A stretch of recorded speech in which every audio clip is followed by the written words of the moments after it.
આજે તો ગુરુવાર અને તારીખ 7 ને નીંદર માથે જાગ્યો તો મોઢું ધોઈને તમને પાછો મળ્યો તો પછી મેં કીધું મોઢું ધોઈને હું હવે આપણે નાઈને જ મળવી તો નાઈને પછી જોઈ લો આપણે માથામાં ઓછું તેલ નાખ્યું હતું એટલા માટે વાળ હરખા રીતના ઓળાય એવા આપણે રાખ્યા હતા ઓળી લીધા હરખા વાળ અને આપણે તિલક કરી નાખ્યું અને તિલક અને શંખ વગાડીને ભગવાનને યાદ કરી લીધા અને ભગવાનને ટંકોરી વગાડીને માળા કરી લીધી માળામાં તો બહુ ટાઈમ જાય એટલા માટે પછી માળા આપણે ફટાફટ કરી લીધી અને આસનીઓ આપણે અંકેલીને મૂકી દીધું અને આપણે અત્યારે તો ચા ને ભાખરી તો જોઈ શકો છો તમે અત્યારે આપણું બધું આમનું પીડ્યું છે અને ટ્યુશનમાં જવાનો ટાઈમ થઈ ગયો તો ટ્યુશનના બધે વિષય ભર્યા અને આપણે પછી મને ઓકે કઈને યાદ આવ્યું કે પાણી બોટલ તો આપણી ભૂલાઈ ગઈ હતી તો હવે હું તમને ટ્યુશનમાંથી આવીને મળું દોસ્ત હવે તો હું ટ્યુશનમાંથી ને સ્કૂલેથી બે જગ્યાએ આવી ગયો ત્યારે રાતે પછી અત્યારે હું તમને મળવાનો ટાઈમ મળ્યો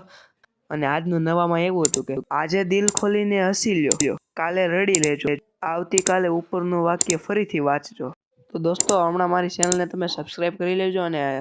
વિડીયોને લાઈક કરી દેજો આજના માટે એટલું જ થાય તો બધાને જય શ્રી રામ।